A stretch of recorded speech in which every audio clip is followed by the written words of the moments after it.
Okay, this is book reading number 3. It's Saturday, April 30th, and again, I'm going to try to keep these under 10 minutes. And I got my laptop here also, and I went on the random.org website, and the number came up 53. So I'm not planning these things. I want you to see. I'm going to show you. Here's I gotta be real careful here because of all these wires and everything else. So that's the laptop. That's random.org here. Random.org. Between numbers 1 and 222, it generated number 53. I could hit it again, you'll see it works, but I'm going to stick with 53. See, page 1. So page 53 it is, okay? And since page 53 is part of chapter 3, Learn to Count, which was the last book reading, counting calories, I am going to switch it up a little and just read like a real book reading. Now, page 53 says, realize the role of food in life. And again, page 53 is part of chapter 3.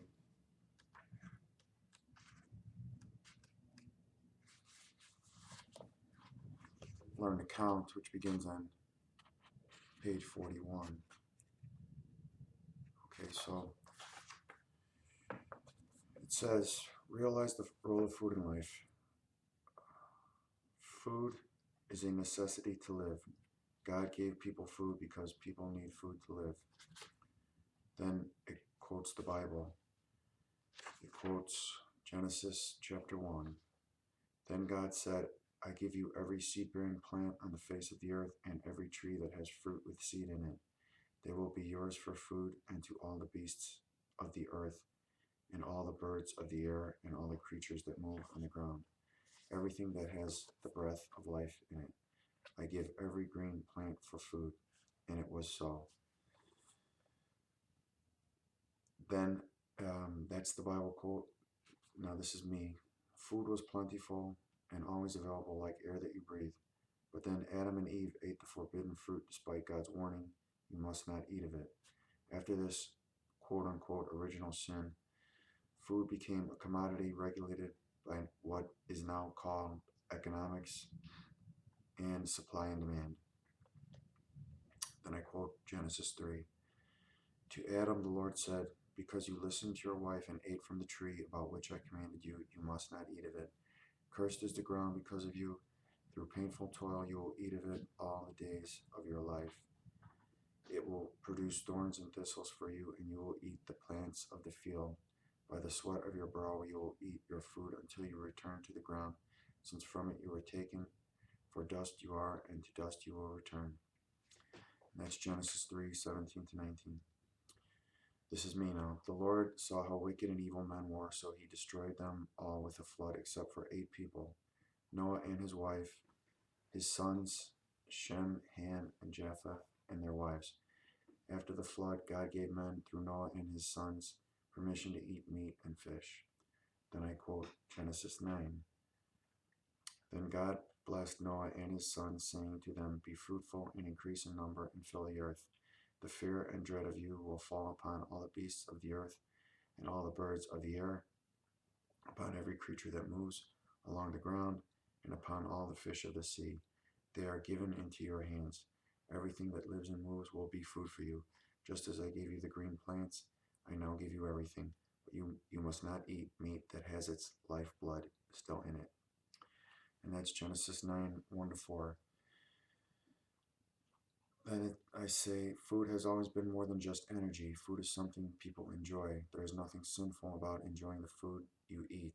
Isaac said to his son Esau, and this is Genesis 27, Prepare me the kind of tasty food I like, and bring it to me to eat, so that I may give you my blessing before I die. And in the book of Job, Job said, Is tasteless food eaten without salt? Is there flavor in the white of an egg? I refuse to touch it. Such food makes me ill. That's Job 6:6-7. However, people can become more preoccupied with food than other things in life, even more important things like freedom from slavery. Then I go to quote from the book of Numbers. The Israelites said to them, If only we had died by the Lord's hand in Egypt. There we sat around pots of meat and ate all the food we wanted, but you have brought us into the desert to starve this entire assembly to death. Actually, that's Exodus 16, verse 3. Now Numbers. They traveled from Mount Hor along the route to the Red Sea to go around Edom, but the people grew impatient on the way. They spoke against God and against Moses and said, Why have you brought us up out of Egypt to die in the desert? There is no bread, there is no water, and we detest this miserable food. That's Numbers 21, verses 4-5. This is me now. Some people become such gluttons that they cannot leave food alone when it's in their home. Like money, quote unquote, burns a hole in your pocket, many people get the urge to eat everything good in the house and seemingly just cannot stop eating. Then Proverbs, I quote, In the house of the wise are stores of choice food and oil, but a foolish man devours all he has. And that's Proverbs 21:20. Then I say, meat used to be a luxury reserved for the wealthy and for the poor only on special occasions. Then I quote Proverbs 30:21-23. Under three things the earth trembles, under four it cannot bear up: a servant who becomes king, a fool who is filled with meat, a hateful woman who is married, and a maidservant who displaces her mistress. Then I say, people knew very well the difference between abundance and famine. Then I quote Lamentations. Those killed by the sword are better off than those who die of famine. Racked with hunger, they waste away for lack of food from the field. That's Lamentations 4, verse 9. Then I go to Genesis 47. There was no food, however, in the whole region because the famine was so severe. Both Egypt and Canaan wasted away because of the famine. Joseph collected all the money that was to be found in Egypt and Canaan in payment for the grain they were buying, and he brought it to Pharaoh's palace. When the money of the people of Egypt and Canaan was gone, all Egypt came to Joseph and said, Give us food. Why should we die before your eyes? Our money is used up. And that's Genesis 47, verses 13-15. Now I say, food is so enjoyable that to deny themselves people would fast. Fasting was expected of people as a way of humbling themselves before God. And I cite as reference to that statement Psalm 35:13 and Isaiah 58:3. Fasting was also a way of showing devotion to God, and I cite Matthew 6:16-18 as an example. Fasting was a way of mourning, and I cite Esther chapter 4 verse 3 and Ezra chapter 10 verse 6. Fasting was also a way people sought to atone for their sins or make their prayers answered by God. And I cite 1 Samuel 28 verses 20-24, Daniel 9 verse 3, and Jonah 3 verses 6-10. Then I say, food is so enjoyable that to celebrate people would feast. Feasting is common throughout the Holy Bible during religious festivals like Passover.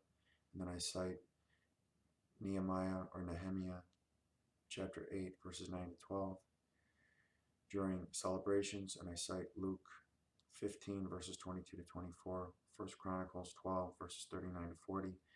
Weddings, I cite John 2 verses 1-10 for an example, and then even Judgment Day. And I quote Matthew 8:11, where Jesus said, I say to you that many will come from the east and the west and will take their places at the feast of Abraham, Isaac, and Jacob in the kingdom of heaven. And I say Jesus never denied the basic need for food, but recognized that people need to eat for energy. And I cite Mark 8, verses 1-3, and we're coming up on the end of 10 minutes here, so I'm going to finish here. During those days, another large crowd gathered. Since they had nothing to eat, Jesus called his disciples to him and said, "Have compassion. I have compassion for these people. They have already been with me 3 days and have nothing to eat. If I send them home hungry, they will collapse on the way, because some of them have come a long distance." And that stops at page 57. So that's basically an introduction to the way the Bible talks about the food and how we should remember what the role of food in life is. Um, it's not meant for gluttony. It's not meant for pleasure, continuous pleasure. 3 squares of burgers and fries was never, never God's intention. So, get, the world of plenty that we live in right now might be temporary, and it certainly isn't historical norm for the masses. Maybe for the extremely rich, but not for the masses. So that's it. Body Bible, available on Amazon, available on Barnes & Noble, available at the website bodybible2015.com. And it's if you want the ebook, you get the paperback for $19.99, and Kindle, Amazon gives you a free Kindle. So that's my incentive to get you to get the paperback, so you'll have both. You can also pay $19.99 for the paperback, but you get the Kindle for free, the ebook, when you buy the paperback. So I want you to have a paperback. There could be a day when you don't have the internet, you don't have electricity, you don't have something to charge your battery with, and I just love paperbacks. I mean, last thing I want, I don't like ebooks, but that's not the reason I'm doing it. I want you to have the paperback, and you'll have the ebook too. It's $19.99. Last verified purchaser was a 5-star review. The 1-star review there was malicious. It's not a verified purchaser. It was somebody who did that maliciously. There's a forum of reviewers on Amazon, and they attacked me. I flamed them back, and somebody didn't like it. So I'm working on going after Amazon to take that down, but I'll have to do it in the court, because I'm an attorney. So I'm going to get an injunction, and if they want to fight it, I don't know why they would. I don't think they will, but they're not going to do it willingly. So that's what I'm going to do. That's why I went to law school. That's the book reading for today.